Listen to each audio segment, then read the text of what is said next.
Hi, I'm Chris Baker, lead writer at Zen Studios for Circus Electrique, our upcoming Big Top themed RPG. Here with a quick gameplay overview. Circus Electrique takes place in an alternate Victorian steampunk London, where a mysterious event known as the Maddening has turned a huge portion of the population from all walks of life into ruthless killers. Yet somehow, the Maddening has had no effect on performers from the Circus Electrique, and their unique talents are pretty much the only hope for saving the city, maybe even the world. I don't like you! Using those unique talents effectively, plus deciding which performers to send out to execute them, is your key to success in the game. As you work your way through the city map, you'll often encounter attacks from those who have succumbed to the Maddening, unfortunate Londoners whom the press has taken to calling the Vicious. The Vicious tend to travel in fours, as does your party. But who should your 4 selected performers be? By the end of the game, you'll have 15 classes to choose from, each with their own specific methods of fighting, defending, and watching out for their friends. Some much more ideal for certain of those tasks than others. Here we have a strong combination of performers you may set forth with early on.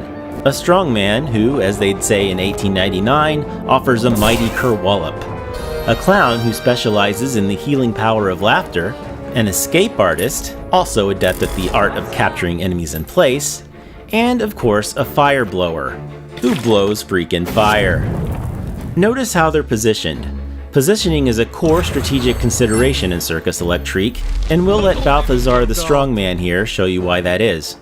As you can see from the dots right here, Balthazar quite likes it here in the first position, and all but 2 of his skills can be used here. He can only use his Spinebreaker attack here in the first position, or in position 2. And if he lands it, which is not a sure thing, mind you, it'll need some crippling damage to one opponent. But what if it makes more sense for him to be able to put the hurt on multiple enemies in one move, if for substantially less damage? His Boomerang skill can do that, but he'll need to move back to position 3 or 4 to use it. It may cost you a couple turns to move Balthazar to position 3 from the front, but maybe it's worth it. Or maybe it's not. Such moments of strategy are entirely up to you as the player.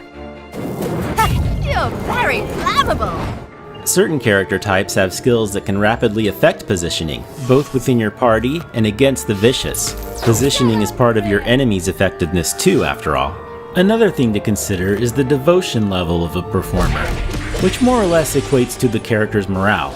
If they're feeling devoted, their attacks will land more often and strike harder. Nice and heavy! See that electrical effect? It intensifies the more devoted your character is. If they're grumpy though, you'll need to cheer them up through other actions, such as using specific devotion-related skills or devotion-enhancing items, like that brand new tasty beverage known as cola. Better than a bandage. Otherwise, you're not going to be too happy with their results. If they get too depressed, they may have completely had it with you and choose to leave the circus altogether. Of course, there's also a circus going on during all of this. The show must go on after all. And planning a performance is also very important to earning the resources you'll need to figure out how the Maddening started and how to stop it. Thank you for joining me today. Be on the lookout for Circus Electrique when it hits PC and all your favorite consoles later this year.